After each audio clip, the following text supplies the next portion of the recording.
These are 10 of the most outrageous moments when Roger's identity crisis spiraled completely out of control. And no, it's not even an exaggeration. This alien needs serious intervention. Starting with $1 million scheme that only Roger could dream up in the episode Wife Insurance. Back at home, Roger was surfing the channels with the famous German Hitler. Klaus, when he saw something on the news about companies giving out $1 million if you got harassed under their employment. Klaus told him there's no way he could pull it off, but Roger was more than up for the challenge. So, he enlisted the help of another persona of his, Laura van der Booben. Probably shouldn't have farted before I started that walk. And I've gotta say, Laura looks almost thicker than Meg the Stallion. She's definitely got them Megan knees too.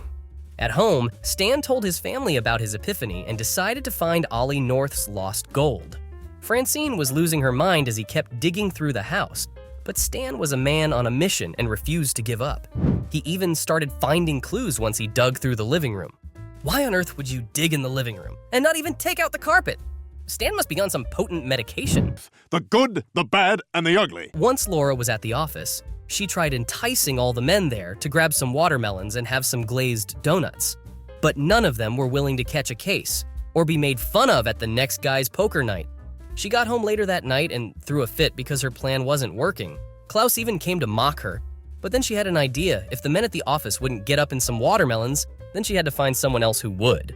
Roger locked into character and became Luke Fondelberg, a new staff that was looking to get a little crazy with the employees there. You see that episode of Seinfeld Thursday night 10 years ago? Surprisingly, Roger's plan worked. Laura went in to complain about Luke. The office fired him and gave Laura a settlement.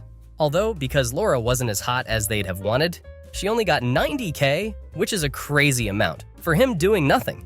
Just when you think Roger couldn't possibly get any worse, the episode Return of the Bling proves he's always ready to up the insanity, this time by faking his way into Olympic history.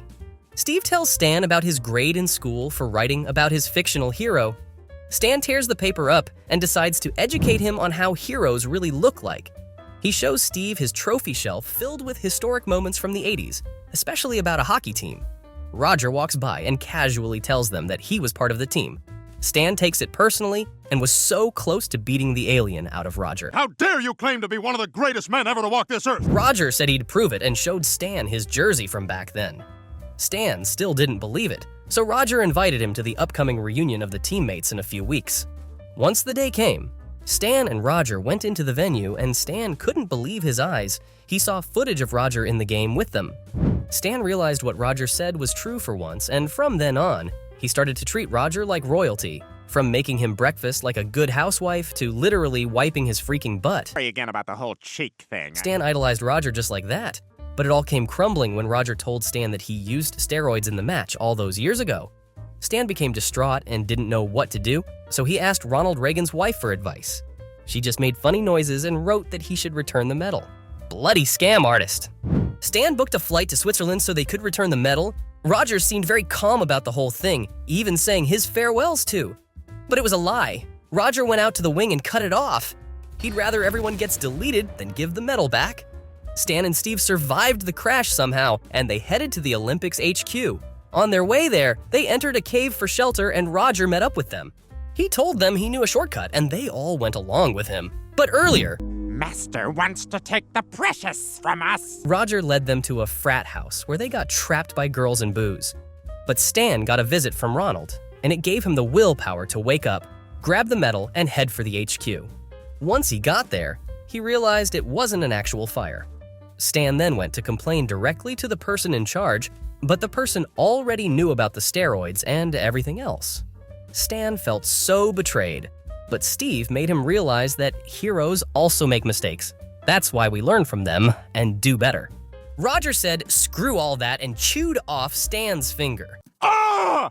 Ah! If you thought Roger's identity crisis couldn't get any weirder, the episode 200 cranks the chaos up to apocalyptic levels, literally splitting his personality into an army of Rogers after the world ends.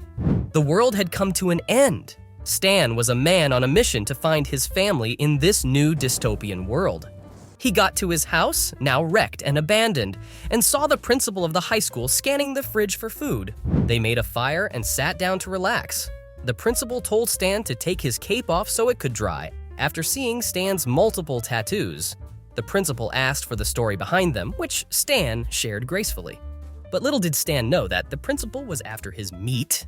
And yes, I mean meat in every sense of the word. Man, I'd eat those worms if they were here right now. Stan was too smart for him, and he escaped the house. Once he was out, he met Greg, who couldn't keep his mouth shut for 5 seconds, and he got his leg cut off for it. Stan strapped Greg to his back and began walking towards the place where Greg said Stan's family was. On the way there, they saw a bunch of people running from the 200, who turned out to be Roger just walking and saying scary stuff aloud to make people leave their stuff and run. It's the 200. Clear out, y'all. Stan told Roger they were heading somewhere to find the rest of the family. They got to a burning train and jumped on before the dogs could feed on them. They left Greg behind, but he made it back on somehow. After a while, someone tried to murder them, so Roger grabbed Stan and jumped out, leaving Greg behind again. But Greg deleted the man and survived again somehow. They got to the place where the rest of the family were supposed to be, but it was ravaged and everyone was deleted from the face of the planet. Just then, the principal came back, cut Greg's other leg off, then captured the rest. While in the cart preparing himself to die, Stan's family saved him, but the principal called his allies. Suddenly, a bunch of Rogers started stampeding on the other side too. Apparently, the blast that ended the world was a reaction of particles hitting Roger, which split his different personalities into physical forms. Damn, talk about identity crisis. Drop my Ray-Bans. The machine probably wondered how so much crazy was in one person and decided to just spread it out evenly. Hope seemed lost, but the Klaus came to rescue them, and so they lived the rest of their days peacefully in their new civilization. If Roger faking Olympic glory wasn't wild enough, the episode Moon over Isla Island takes things up a notch as he impersonates a dead general, turning a simple mission into a full-blown island catastrophe. Roger had been trying to hang out with Stan all week, but Stan kept blowing him off and just using him to run errands. Francine and Haley tried guilt-tripping him about it, but Stan just used his stupidity to bore them till they gave up. At work, Stan's boss gave him a mission to acquire a certain general's signature so that the CIA could have access to his island's oil reserves. And to make sure Stan gave his all for the mission, the boss told him that he'd have a helicopter as a reward for the mission. Just make sure this treaty signing happens, Smith. Stan immediately made plans to meet the general at the mall. Seems a bit casual for such a big deal signing, but okay. Stan was about to leave, but his tire was flat, so he tricked Roger into thinking they were going shopping just to borrow his car. Once he got there, Stan went to meet the general and began to talk about the signing. The general had agreed and everything was going well, until Stan made the general a corn dog, causing him to choke and fall on the escalator. I think Stan got carried away with his kinks there. He checked and saw that the general was dead. He got back to the car where a furious Roger was waiting for him. Before they left, Roger searched Stan's bags and found the general's outfit. He put it on and Stan had an idea. He figured it would be a good idea to make Roger act as the general just until they signed the treaty and then he could get his helicopter. Stan tricked Roger by telling him to go on a trip to an island with him. When they got to the island, Stan told Roger that for the rest of their stay there, he was to act as the general and never break character, clearly not a problem for Roger. While they were there, Stan tried keeping Roger from doing anything crazy, but it's Roger we're talking about. Ugh, this is awful. Eventually, Stan moved the signing up, but Roger took the paper from him and found out what he had been doing. Stan told him to just fake his death and they'd go home, but Roger didn't play along and instead chose to stay and sent Stan away from the island. It didn't take long before the people on the island wanted to delete Roger, so Stan went back and, after a bunch of quick thinking and smoldering, sacrificed his helicopter to save Roger. In the 10th episode of the 4th season, we see another ridiculous personality of Roger. Here, Stan is a secret agent who has to infiltrate a business typhoon's inner circle to find out what they're up to. While he's interning, he offers one of the celebrities a drink with milk in it, and it causes him to go haywire. The celebrity falls into a hole, but right before he fell for good, his arm broke off. He was a robot. News of this reaches Roger, aka Tearjerker, and he sends the scientist that created the robots to the death tank. Later that night, Stan met up with his boss to report what had happened. He told him about the robot situation, and his boss told him to keep trying to find a way into the island. Stan went to the casino to find Tearjerker. He saw him at a table and challenged him to a game. He asked Tearjerker to pick a game, but Stan didn't know any of those games, so they used another game that Stan created, where you try and guess the highest number. Stan won the game, and Tearjerker gave him an invite to the island. Little did Tearjerker know that Stan was an undercover agent, and little did Stan know that Tearjerker was trying to get him to the island this whole time. Once Stan was there, he got settled really quick, but before long he started noticing what was going on. He realized the celebrity he came with in the plane had been turned to a robot, and once he exposed it, he ran away. Tearjerker's personal masseuse saved Stan from the chasers. Stan then boarded the diabolical plane boat tour, where he was captured and learned that Tearjerker's plan was to make the saddest movie of all time, which he did. A movie called Oscar Gold, and it was releasing worldwide in a few minutes. Stan escaped the ropes using a device from S and damn! Stan's a lucky man. Anyway, Stan figured out that the one thing people want to watch more than the saddest movie ever is celebrity babies. So he got the celebrities from where Tearjerker was keeping them and used them to get people to stop watching the movie. Tearjerker realized his plan had failed, so he tried escaping, but all his gadgets malfunctioned and landed him in a volcano. And with that, the world was saved, and Stan got to the hot masseuse. In Season 5, Episode 2, Roger's identity crisis takes a mind-bending twist when he discovers one of his personas has been living a double life without him even knowing. How is this even possible? Roger came home drunk one day to find the family sitting down waiting for him. They called him out on his shenanigans, saying he was basically a leech and an embarrassment. Roger wasn't even fazed. He just kept changing his personas to fit each of their questions. Eventually, he changed into an Indian man on his way to his daughter's arranged marriage. Now, if you will excuse me, I am late for my daughter's arranged wedding. The next day, Roger went to the store to fill up on some booze, but his card was declined. The bank told him he had used up all his money on the last purchase he made, which was a diamond ring. Roger couldn't think of any reason why he would buy a diamond ring, so he concluded that someone stole from him and began to find out who the person was. He found out it was someone named Sidney Huffman and traced him back to where he worked and went there. It was a Bible printing company, so Roger printed a few thousand copies in his own personal translation. Once he was done there, he found Sidney's girlfriend and went to meet her. Lord knows what he said to that woman, but once he left her, she was in tears. Finally, Roger went to Sidney's address. Once he was there, he began pouring petrol to start a fire. As he was about to throw the lighter, he saw a picture. This picture gave him a huge revelation because Roger finally realized that he was Sidney all along. One of his personas apparently had a life of his own that Roger didn't even know about. Wow, mind-blowing. Just then, a hitman appeared, saying he was from Sidney, and began shooting at Roger. Roger dropped the lighter and escaped through the broken window. Roger ran home and asked the Klaus for help. The Klaus told him to just call the hit off by himself. Roger tried to call it off, but he didn't know the password. In an attempt to find out what it was, he went to ask Sidney's girlfriend, but the hitman was there too. Roger hid in a closet and was about to escape when Sidney appeared in a mirror. After some talking, Roger convinced Sidney to give him the password. As soon as the hitman was gone, Roger stabbed Sidney and was about to leave, but the girl kept crying, so he went back and took her with him. Guess he's a sap after all. Another time where Roger's personality causes trouble was in the episode Jenny from the Block, where Roger takes things way too far, pretending to be Snot's dream girl and sending everyone on a wild ride. So ever since they were little, one of Steve's friends has liked his sister Haley. Now that they're older, Snot wanted to finally confess his love to her because he thought she wasn't being treated right in her marriage. I'm not sure how a teenager in high school could take care of a grown lady. This Snot guy probably has some snot in his brain. The next day, Snot came to Haley's window to profess his love to her, along with a bunch of other fancy stuff. But Haley didn't even consider thinking about it. Aha! Snot ran home upset and heartbroken. Steve, being the good friend he is, saw Roger and asked him to help get Snot in good spirits again. Of all the sick and twisted people to ask, why Roger? Roger was hesitant to do it, but Steve threw in something for him and he suddenly became very eager. Steve went out with the boys to the arcade the next day, and while they were there, Roger came up to Snot and introduced himself as Jenny from Da Block.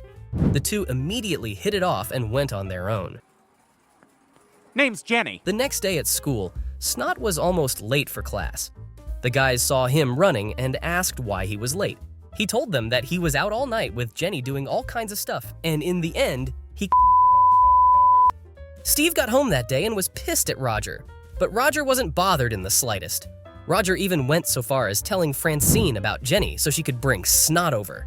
Steve was fed up with their romantic shit. We have roll-ups of our own. Roger was taking things too far. He was going over to Snot's house, interrupting their meetings, and sneaking out late to get his Snot. The final straw was when they went out together and didn't invite Steve. He decided to crash the party and tell Snot that Jenny wasn't really him, and this made Snot cry his eyes out. Even at school, Snot couldn't eat because he kept thinking about her. So, Steve made another plan to help Snot get over Jenny. Jenny came to them at the arcade and told Snot that she was ready to do it for real this time, but she got hit by a bus as she was leaving. Snot surprisingly got over her quickly, but more importantly, Roger has got the freaking Speed Force with the way he set up the fake death.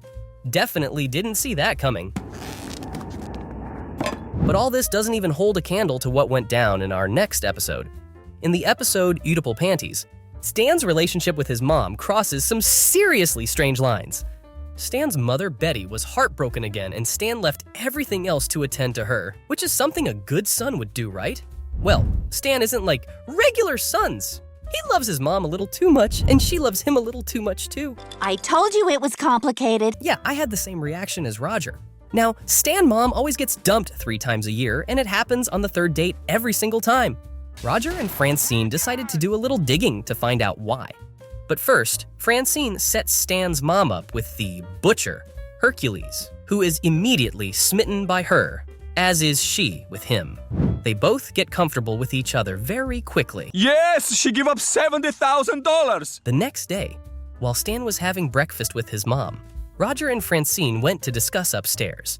Apparently, Roger discovered that the men Betty was dating weren't leaving her. They were disappearing. You don't find that suspicious? Roger and Francine concluded that Betty was deleting the men on the 3rd date just so she could always have the affection of Stan. They ran downstairs to confront Betty, but she had gone with Hercules to a restaurant. And this was date number 3. Roger and Francine got disguises and headed to the restaurant. Francine wore a huge and not at all suspicious hat, while Roger became an obese woman with an attitude that sounded a lot like another certain fat black woman we all know and love. Hercules went to the bathroom and Betty followed him. Francine ran to stop her, but the door was locked. She got in just in time and was able to stop the kidnapping. She then stuck her head out and ran after the person, who ended up being Stan. Well, I'll be damned. It turns out Francine had it all wrong. It was Stan who couldn't let go of his mom and decided to kidnap and dump her suitors on a deserted island. Even though he got caught, Stan didn't stop trying to end Hercules. Luckily, they had boarded a flight to Greece, where Hercules planned to marry Francine. Francine got on the plane, and so did Stan, while also giving a child trauma. Stan tried one more time to delete Hercules, but his mom smacked the sense back into him and told him to let her be happy. And so, they got on a boat and went on a family trip together. One of Roger's wildest moments came in Fart Break Hotel, where a simple fart spirals into chaos, forcing the family out of their home and leading Francine to ditch her family for a new, glamorous life. Francine had developed a routine of being a housewife, but lately it had become unbearably boring for her. All she did was cook, clean the house, and take care of her family. But that all changed after a series of events. One morning, Francine made a different kind of food for them to eat. Roger complained that it gave him gas, but they made him eat it anyway. I can fix something else. At night, everyone in the house woke up and ran outside due to the putrid gas that was in the air, all thanks to Roger farting at night. When the men in hazmat suits came, they said the house was too toxic to live in and it needed a week to clear. Imagine being able to release toxic farts anytime you ate something specific. Roger wasn't about to leave them stranded, though. He got them passes at a hotel after an incident that happened in the past. There's always an incident with Roger. Once they got there, Francine didn't know what to do. The next morning when she woke up, she was so lost that she just went to fold clothes. Laying out your clothes for the day. Stan told her to go and find out more about herself. But she did the opposite. She heard that a particular woman who was famous had been announced as dead, and so Francine discarded all her home training to live the other woman's life. before she could even get started. Roger came along as Pete Pendelman and asked what Francine was doing. Once she told him, he agreed immediately to join in. We'll mingle, go to cocktail mixers. At first, they were just enjoying the attention it brought, but after a while, Francine was about to give up the act when a man appeared to show her to her luxury suite. After seeing it, she became invested even more. So much more that she took a business deal in Portland against Rogers' advice and left her family behind. Somewhere else, Steve was mentally traveling to the past in the hopes of meeting the girl in a painting he saw. But all he got was Roger as Reaganomics Lamborghini and a very traumatic experience. Who's Roger? In the present, it had been 10 years and Francine had lived a luxurious life, but came to regret it. She found a way to go back in time and stop herself, and with that, everything went back to normal. The one that takes the crown for was the episode The People vs. Martin Sugar, where Roger takes his courtroom persona to outrageous levels, charming a jury into almost letting him off the hook. Stan had been selected for jury duty, and it made him happier than seeing a stack of pancakes with watermelons on the side. He got so into the role that we could make a whole different video of it. But that's not why we're here. As soon as Stan got off the phone, Roger asked him why he was so excited about it, and then Stan rambled some nonsense about loving justice. Roger told him that court was pointless because as long as people like you, they'll let you off every time. Stan disagreed, but before they could continue talking, Roger's toilet sucked up his robe, and it became very awkward very quickly. Later that day, when Stan got to the court and he and the rest of the jury were waiting, the judge called in the next case, and Roger came in dressed as a persona called Martin Sugar. Apparently, Martin had been making counterfeit products, and the police finally caught him. Roger buttered up the jury like a pan ready for pancake batter, and they were pretty much gonna let him go free. Damn, now I want some pancakes. But just like my dreams about pancakes, Roger's reality got crushed. Stan refused to let the jury go home until they concluded he was guilty. No, if he committed these crimes, then he has to pay the price. In the end, they did, and Roger got on the bus, headed straight for the slammer, where they would probably slam some wood in his ass. When on the bus, Roger was conflicted and rethinking his life decisions. He made a little joke and noticed the driver was a real sucker for a good laugh. So, Roger hatched a plan. Well, not really a plan, and it wasn't a good one either, because all he did was crack jokes till the bus driver laughed so hard and threw the bus across the cliff. Okay, I know humor is different for everyone, but there's no way the driver found Roger's joke that funny. It didn't matter now anyway, because now Roger had escaped. Stan got home and saw the news announcing Roger's escape. Furious, he decided to find Roger himself and bring him in. After a lot of searching, Stan found Roger in the house of his former employee. Stan waited until the police got there, but to his surprise, the police cuffed him instead for knocking an officer unconscious earlier.